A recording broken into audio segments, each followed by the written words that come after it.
Continuando a unidade 3, imperfeições nos sólidos dentro de impurezas em sólidos, vamos resolver então esse exemplo. Calcule o raio de um átomo impuro R situado em um sítio octaédrico 212 de uma estrutura hospedeira cúbica de corpo centrado em função do raio atômico hospedeiro.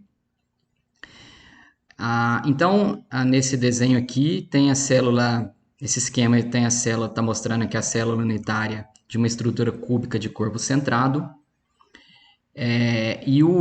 A posição desse sítio octaédrico 212, ele vai se encontrar nesse ponto aqui. E eu vou falar o porquê. Se você for tomar os eixos Z, o eixo X e o eixo Y, então nesse ponto aqui eu tendo comprimento de aresta A para o X A e Z A também, já que é uma estrutura, um sistema cúbico. Então nesse caso aqui, eu teria a posição X seria exatamente em cima de A. Então eu teria A sobre A, que é igual a 1. Para o Y, eu teria meio de A. Então, eu teria meio de A. Normalizando em A, eu teria meio. E para Z, ele estaria exatamente sobre o valor de A, que normalizando pelo comprimento de aresta A, daria 1. Então, esse aqui seria o ponto A1. Esse aqui seria o ponto 1, meio, 1, meio, 1. Eu poderia multiplicar isso aqui por 2, para gerar 2, 1 e 2. Que é exatamente esse sítio octaédrico aqui que está sendo mostrado nessa figura. Então eu preciso relacionar o raio do átomo impuro, desse átomo vermelho, com o raio desses átomos azuis, que são os átomos da estrutura hospedeira. E a primeira coisa que eu vou fazer, a primeira coisa que eu vou fazer aqui é, então eu vou passar aqui uma reta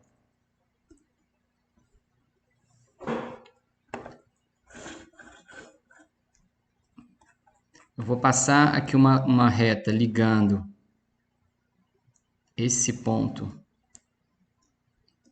essa diagonal aqui, do eixo desse plano XY. Vou ver se melhorar aqui.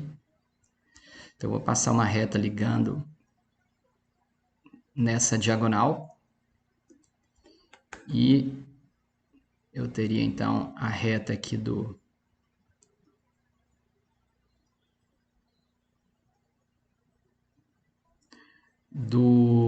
eixo Y, seguindo aqui o eixo Y. E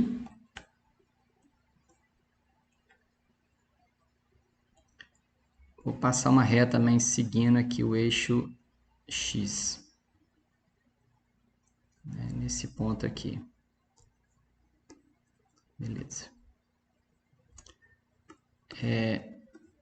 Então veja que formou-se aqui debaixo um triângulo, com os lados valendo Azinho, Azinho, e essa diagonal aqui é a hipotenusa que eu vou chamar de H.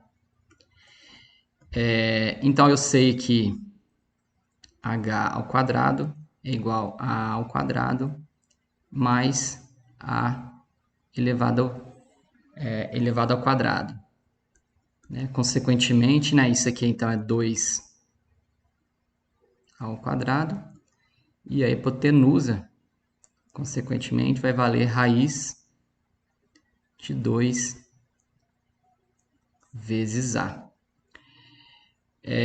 Bom, agora eu vou fazer uma outra coisa. Eu vou passar agora ligar uma reta nessa diagonal aqui. Então, daqui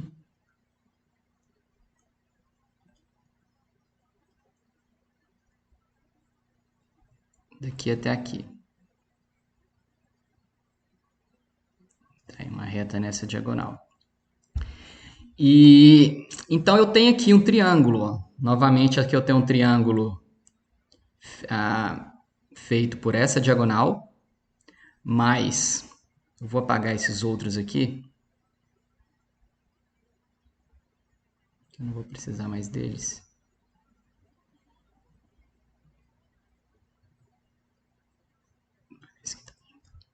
Então, essa diagonal mais esse lado aqui da célula unitária e a hipotenusa que eu já tinha calculado aqui de baixo.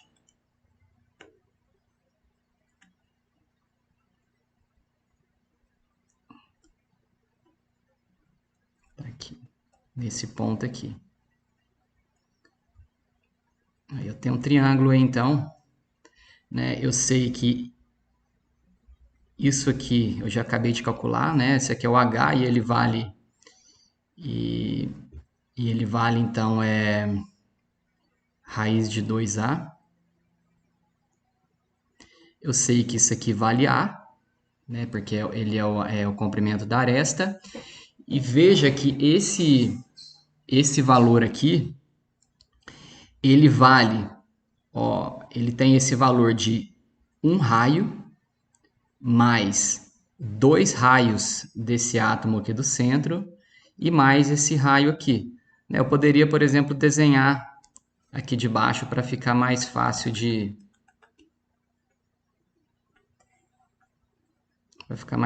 observar. Olha lá, então eu tenho aqui a hipotenusa aqui de baixo.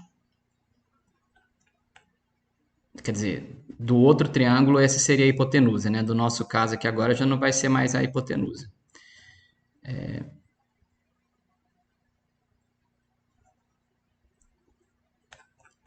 Aqui sim a hipotenusa desse novo triângulo.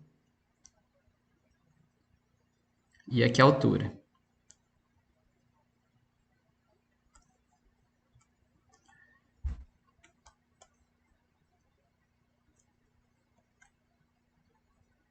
Né? Então, olha só, então esse valor aqui de baixo, né, seria isso aqui.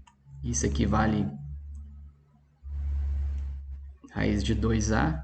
Aí a altura desse triângulo aqui é esse comprimento de aresta Azinha. E agora a hipotenusa, né, desse novo triângulo aqui seria esse comprimento de reta aqui do meio. E aí eu sei que, olha só, aqui no centro, ó, ele vai cruzar todos esses 3 átomos aqui. Eu teria o átomo aqui do centro eu teria aqui o átomo do centro da célula, mais esse átomo aqui,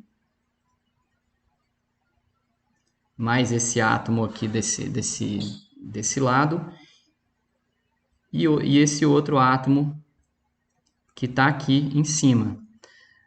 Ou seja, eu teria então esse comprimento o comprimento dessa hipotenusa seria então 1 raio mais 2 raios mais 1 raio, né? Então eu teria que 4 raios elevado ao quadrado seria igual a raiz de 2A elevado ao quadrado mais Azinho elevado ao quadrado. Então, 4 elevado ao quadrado eu sei que dá 16 raios ao quadrado é igual a 2A ao quadrado mais A elevado ao quadrado, que é 3A elevado ao quadrado. E aí eu consigo relacionar, consequentemente, Azinho com o raio. Né? Azinho ao quadrado é igual a 16 sobre 3R ao quadrado. E, consequentemente, eu tenho que Azinho é igual a... Azinho seria igual, então, a 4 dividido pela raiz de 3R ao quadrado. Tá aí. Relacionei Azinho com R ao quadrado. Agora eu preciso relacionar o que está sendo pedido aqui no exercício, nesse exemplo. Eu preciso então relacionar agora o raio desse átomo do átomo impuro com o raio da estrutura hospedeira. E eu sei que nesse caso aqui, olha só, esse aqui é um dos comprimentos de aresta. Deixa eu colocar aqui para cima. Então, eu sei que esse aqui é o comprimento de aresta Azinho. E Azinho, então, é igual a um raio grande mais dois raios grande, né? 2R grande, mais um diâmetro do átomo impuro, ou seja, 2Rzinho. 2Rzinho. Então, isso aqui, só que isso aqui, o Azinho, eu já descobri aqui anteriormente, que vale 4 sobre a raiz de 3 R elevado ao quadrado. Né? E, consequentemente, agora eu posso isolar o Rzinho. Então, eu tenho aqui 2Rzinho é igual a 4 sobre raiz de 3 R ao quadrado menos 2R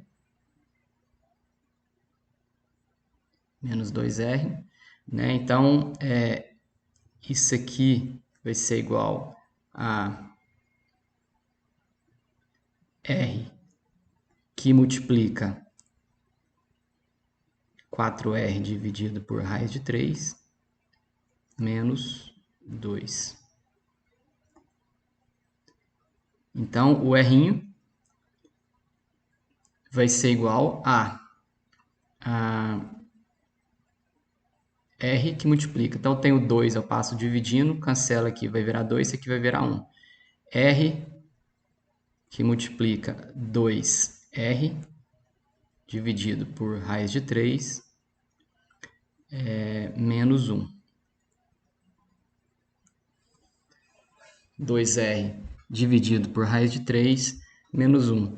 Eu posso simplificar isso aqui vai dar aproximadamente 0,155R. Né? Então, se você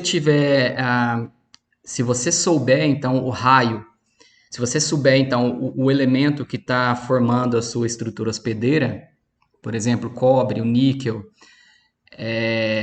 ou algum elemento que faça, né, que gere uma estrutura cúbica de corpo centrado, se você souber esse raio, você sabe qual que vai ser o raio máximo, o maior raio que um átomo impuro pode ter para que ele se encaixe nesse sítio octaédrico sem causar uma tensão adicional.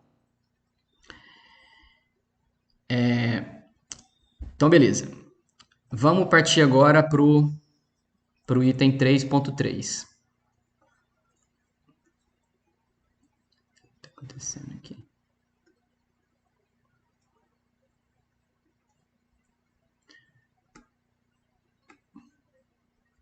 Item 3. Ponto 3. Cálculo de composições.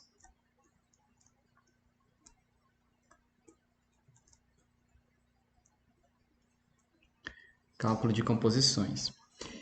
Então, eu vou definir aqui algumas variáveis importantes.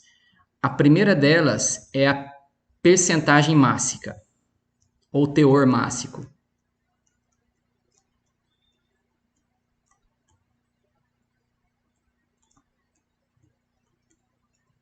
Então, a percentagem mássica de um elemento 1 em uma mistura de elementos 1 e 2, né? Então, um elemento em uma mistura binária, que a percentagem mássica, então, definindo como sendo C.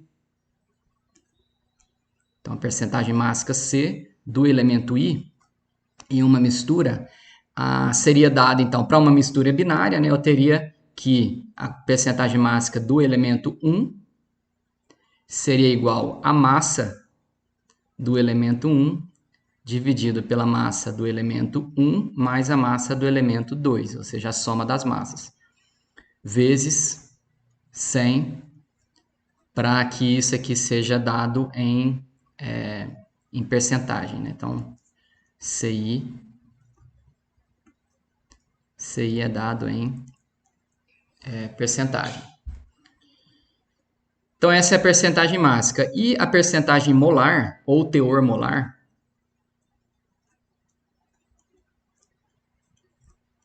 a percentagem molar, ou atômica também, né? Molar ou atômica, eu vou chamar de C', CI'. E da mesma forma que na percentagem mássica, C de uma mistura binária, C1, por exemplo, linha, é igual ao número de mols ou número de átomos do elemento 1 dividido pelo número de átomos ou mol total, N1 mais N2 multiplicado por 100 para ser dado em percentagem, né? Novamente aqui em percentagem. Por exemplo, qual é a composição? Exemplo.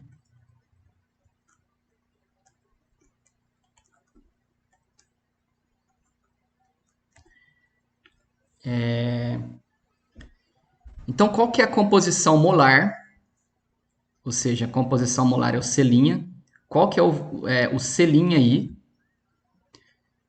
De uma liga que contém 98 gramas de estanho, 98 gramas de estanho e 65 gramas de chumbo.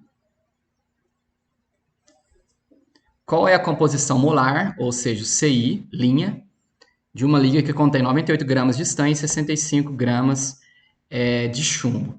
A primeira coisa que a gente precisa fazer para resolver esse exemplo aqui é converter percentagem mássica em percentagem molar, né? E aí eu sei que a percentagem molar, CI', vamos já trabalhar numa mistura binária. Vou trabalhar aqui numa mistura binária. Então, C1' é N1 dividido para N1 mais N2 vezes 100. Mas eu sei que o número de mols dessa espécie 1 é igual à massa da espécie 1, dado em grama, dividido pela massa molar da espécie 1. Então, eu teria grama dividido por grama por mol. E isso aqui geraria, então, o número de mols da espécie 1. Vou substituir, então, essa expressão aqui dentro e isso vai resultar em, então, M1 dividido para M1 dividido para M1 dividido para MM1 mais M2 dividido pela massa molar da espécie 2 vezes da espécie 2 vezes 100. Mas eu sei que a massa total dessa liga vai ser igual à massa da espécie 1 mais a massa da espécie 2. E aí, nesse sentido, eu posso falar que... nesse sentido, então, eu posso falar que a massa da espécie 1 nada mais é do que a percentagem mássica da espécie 1 vezes a massa total dividido para 100. Da mesma forma, M2 é igual a concentração, a percentagem mássica da espécie 2 vezes a massa total dividido para 100. Posso substituir esse M1 e o M2, então, aqui nessa expressão. C1' vai ser igual, então... deixa eu colocar isso aqui um pouco mais para baixo. Então, C1' vai ser igual a C1MT dividido para 100, dividido, isso aqui tudo dividido pela massa molar da espécie 1. Continuando aqui para baixo, C1MT dividido para 100, isso tudo dividido pela massa molar da espécie 1 mais C2MT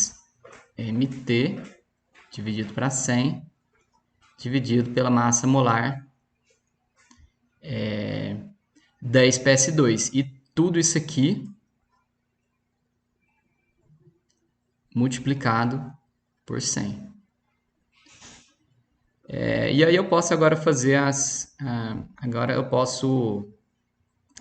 fazer a simplificação aqui, né? Por exemplo, 100 eu posso cortar. A massa total também posso cortar. E aí C1' vai ser igual a C1 dividido pela massa molar de 1, dividido para C1 pela massa molar de 1, mais C2 dividido pela massa molar de 2, vezes massa molar de 2 vezes 100. Vou fazer mais algumas simplificações aqui. Eu vou multiplicar... Aliás, eu posso fazer isso inclusive aqui na frente. Eu vou multiplicar o numerador e o denominador pelas massas molares. Então, multiplico aqui, multiplica aqui, vezes... dessa forma aqui. Porque aí agora eu posso cortar, né? Então, esse M1, por exemplo, eu corto com isso aqui. Eu corto com isso aqui. Vai ficar MM2 aqui em cima. Esse eu vou ter aqui de baixo, né, agora, MM1 vezes MM2. Então, esse MM1 vai cortar aqui e vai resultar aqui na massa molar de 2 multiplicando C1. E nesse outro termo aqui, vai cortar o MM2 e vai resultar o MM1 nesse caso aqui, né, que não dá para representar aqui nesse momento, mas eu já vou colocar a resposta aqui desse outro lado. Então, eu teria aqui então C1 MM2 dividido por C1 MM2 mais C2 MM1, tudo isso aqui vezes 100. Ou seja, né, então para uma mistura binária eu teria C1 vezes MM2 dividido para C1 MM2 mais C2 MM1. Isso quer dizer, numa mistura então multi-elementos, você vai ter que a percentagem molar da espécie I seria igual à percentagem mássica da espécie I, a percentagem Não, aqui eu não consigo, inclusive, fazer essa generalização ainda não. Essa generalização, desculpa, ela não pode ser feita nesse momento, não. Mas eu teria a percentagem mássica da espécie 1 vezes a da espécie 2, e no denominador da espécie 1 vezes a massa molar da espécie 2, mais a percentagem mássica da espécie 2 vezes a massa molar da espécie 1. Invertido aqui. Então, voltando para aqui, para o exemplo pro que está perguntando no exemplo, né? Eu sei que olha só, eu sei que a percentagem mássica, né, do elemento 1, que eu vou chamar, que eu vou falar que é o estanho, então a percentagem mássica do estanho vai ser igual à massa do estanho, 98, dividido pela massa do estanho, mais a massa do chumbo, que é 65.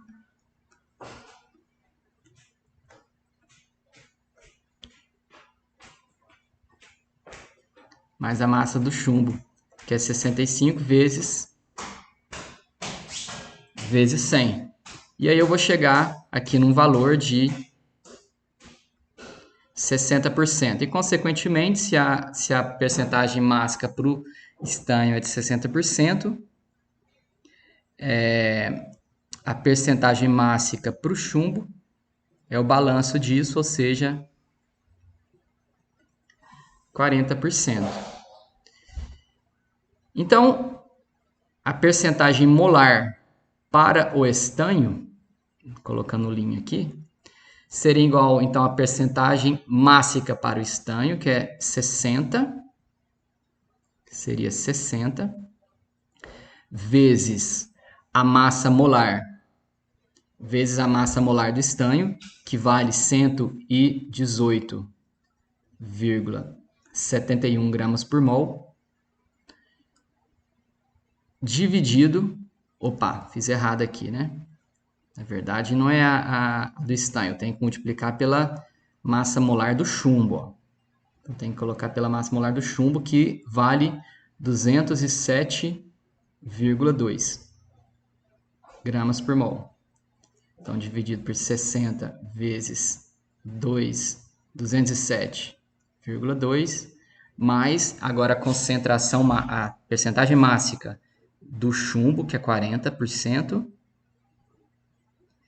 vezes a massa molar do estanho, que aí sim vale 118,71. Então, eu chego aqui em um valor de... multiplico por... Para sair em fração, em percentagem, eu multiplico isso aqui por 100.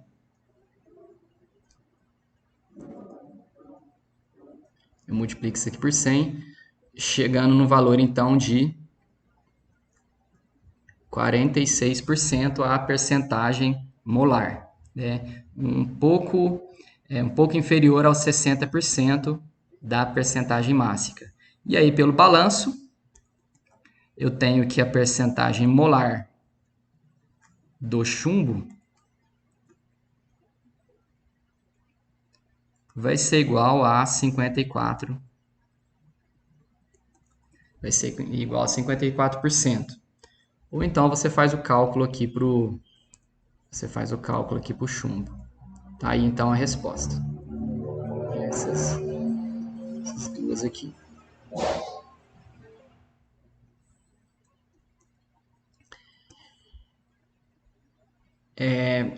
Cálculo das concentrações em função da percentagem mássica. O que seria concentração? Vamos definir aqui concentração de uma espécie I.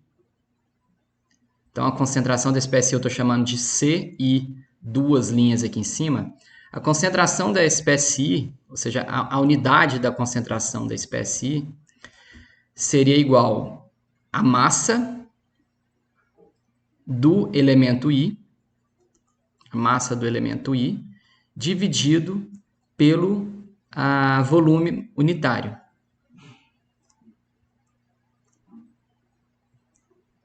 Dividido pelo volume unitário. Como que eu calcularia, então, a concentração mássica de um elemento I em função da percentagem mássica do mesmo elemento? Então, tomando como base essa unidade aqui, eu tenho então que CI. Vamos pegar para um elemento 1. Vou fazer aqui para um elemento 1. Então, C1, duas linhas, seria igual, então, a massa do elemento 1 dividido pela, digamos, numa mistura binária, né? Dividido pelo volume ocupado pelo elemento 1 mais o volume ocupado pelo elemento 2. Mas eu sei que o volume ocupado pelo elemento 1 vai ser a massa do elemento 1 dividido pela massa específica dele, que é ρ. E, consequentemente, para V2 dá na mesma. Você teria massa de 2 dividido pelo ρ2. E aí eu tenho que fazer aqui uma consideração. Essa consideração é extremamente importante, porque a gente está considerando aqui, nesse caso, que a soma dos volumes, ou seja, esse volume total aqui, é simplesmente a soma dos volumes individuais, que termodinamicamente essa consideração geralmente ela não é válida para ligas metálicas. Ou seja, o volume total não pode ser considerado a soma dos volumes individuais devido a efeitos de interação entre as partículas. Mas nesse caso aqui a gente vai considerar. Então, C1, duas linhas, vai ser igual a M1 dividido para M1 dividido para ρ1 mais M2 dividido para ρ2. E eu sei também que M1, como já foi feito anteriormente, a massa da espécie 1 é igual à concentração mássica da espécie 1 vezes a massa total dividido para 100. E da mesma forma, a massa da espécie 2 é igual à concentração mássica da espécie 2 vezes a massa total dividido para 100. Então C1, duas linhas. Da mesma forma, né? C1 MT dividido para 100 dividido para C1 MT dividido para 100 vezes ρ1 mais C2 MT dividido para 100 vezes ρ2. E eu posso cortar, então, esse aqui com esse aqui, com esse com esse com este. Vai resultar C1 dividido para C1 sobre ρ1 mais C2 sobre ρ2, né? Então, a concentração mássica dada em massa por volume para essa espécie 1 em uma mistura binária é igual à concentração mássica, a percentagem mássica da espécie 1 dividido para a percentagem mássica da espécie 1 sobre ρ1 mais a percentagem mássica da espécie 2 dividido por ρ2.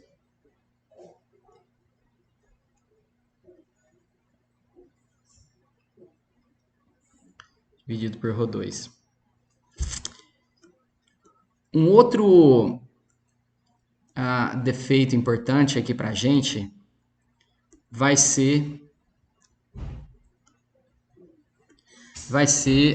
ser as discordâncias.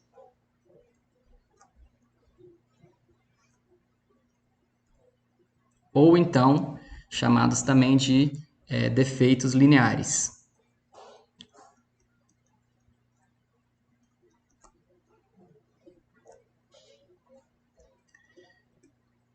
que viria a ser as discordâncias ou defeitos lineares? As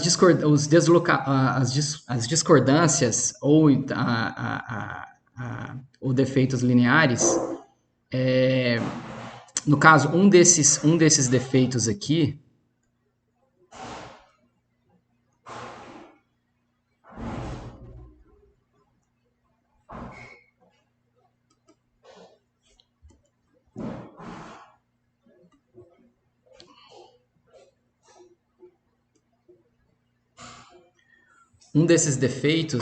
vai ser o que a gente chama de a discordância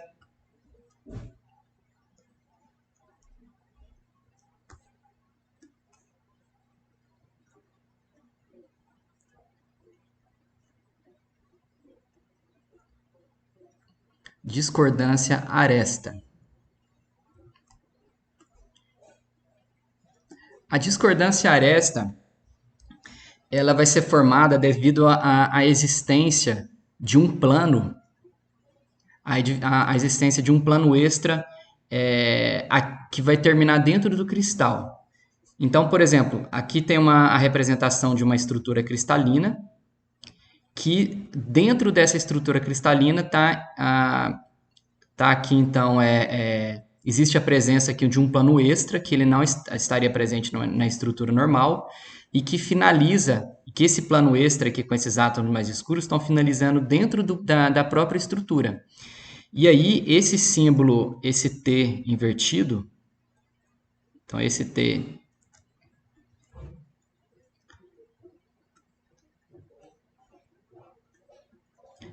invertido aqui, ele geralmente indica a linha de deslocamento, ou seja, seria a linha na qual o plano está terminando. Então, acima dessa linha de deslocamento, você percebe que os átomos estão mais comprimidos, enquanto que abaixo da linha de deslocamento os átomos estão mais afastados. Um outro tipo de discordância vai ser a discordância espiral.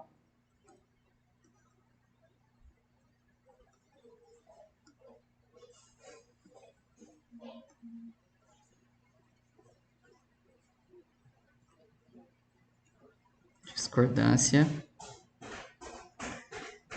espiral.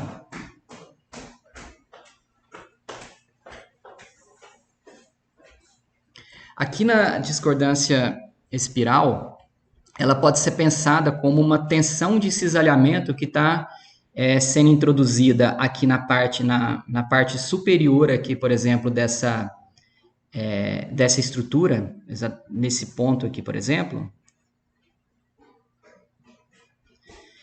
né, que então uma tensão de cisalhamento nessa região aqui, que está induzindo a uma distorção, como está sendo mostrado aqui na figura, ou seja, então os átomos que estão na parte superior da figura estão deslocados aproximadamente uma distância atômica em relação aos átomos que estão aqui na parte inferior aqui da estrutura. A discordância aresta e espiral, as duas, né, tanto a aresta como a discordância espiral, elas geralmente ocorrem simultaneamente. Então, onde existe uma discordância espiral, vai existir também uma discordância, geralmente ocorre uma discordância aresta. E no caso da figura aqui que eu vou apresentar, desculpa, deu um problema aqui.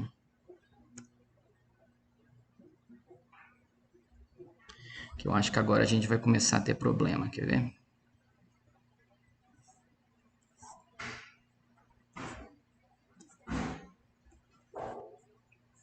Então tá aqui as discordâncias. Eu vou tentar colocar aqui de novo Mas eu imagino que vai começar a dar problema aqui agora. Aqui, pronto. Então essa aqui é uma microscopia, uma micrografia eletrônica de transmissão de uma aumentada aqui em 50 mil vezes, mostrando aqui as linhas pretas aqui, que são onde ocorrem esses deslocamentos em uma liga de titânio. Outro tipo de defeito existente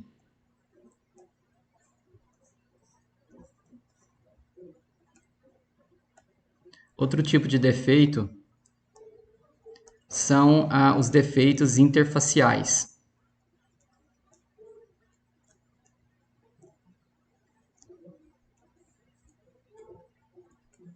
São os efeitos interfaciais.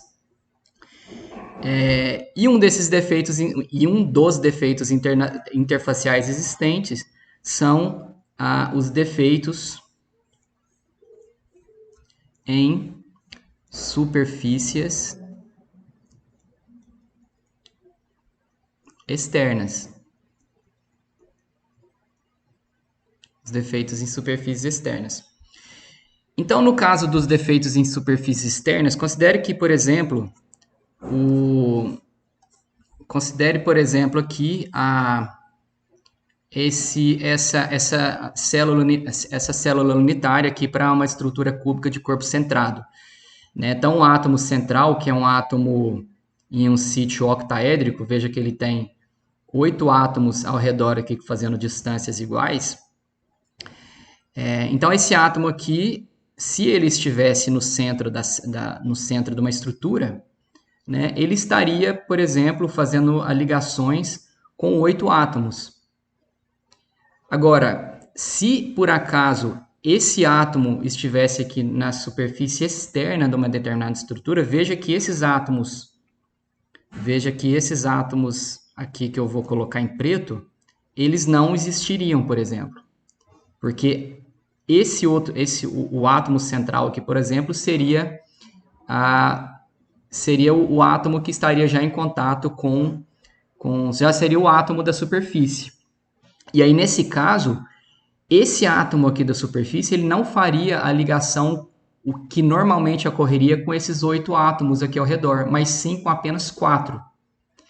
E aí, consequentemente, a energia desse átomo aqui, por fazer parte da superfície externa, vai ser uma energia maior do que a energia de um átomo que está dentro da estrutura. A tendência, então, dos materiais quando exibem em relação a esses átomos presentes em superfícies externas, a tendência é de diminuir, a estrutura tende a diminuir por si só a área dessa superfície externa.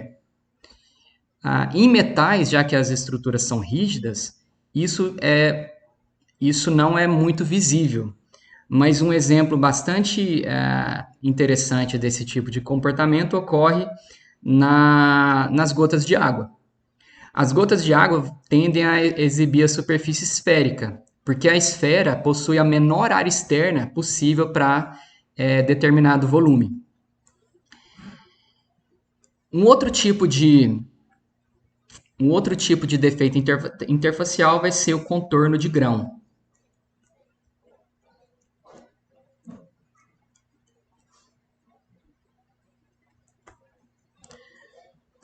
Então, no contorno de grão, como já mencionado anteriormente,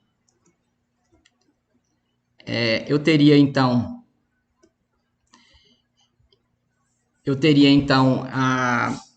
dentro de determinado grão, a estrutura tem determinada geometria, e aí quando passa para outro grão, ela se diferencia entre eles, né? Então, aqui essa imagem está mostrando 3 grãos, 1, 2, 3, com orientações cristalográficas diferentes. Então, por exemplo, a orientação cristalográfica desses átomos desse grão aqui de baixo,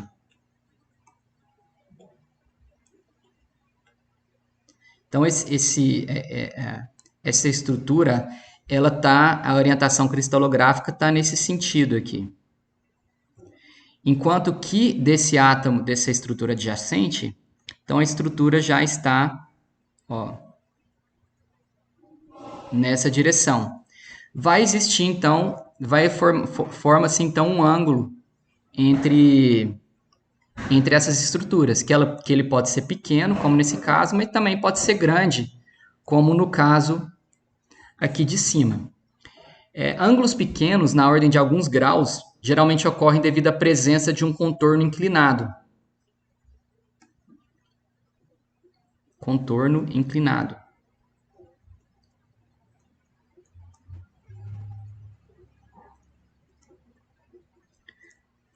Que nada mais é do que um tipo de discordância aresta.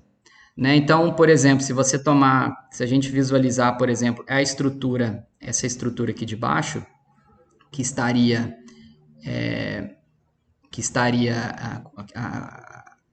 né, com a orientação nesse sentido aqui, vai começar a existir um determinado ângulo aqui para cima, quando ela se encontrar com outro grão, devido à existência, por exemplo, de alguma discordância aresta aqui no meio. Né? Lembrando que aqui representando, esse aqui a discordância aresta é o plano que está inserido e que ele termina aqui no meio da estrutura cristalina, e esse Tzinho aqui invertido está mostrando a linha onde esse plano está terminando. E o fato desse plano aqui existir faz com que exista aqui uma tensão, né? E passa a haver, então, um determinado ângulo relativo ao ângulo aqui de baixo.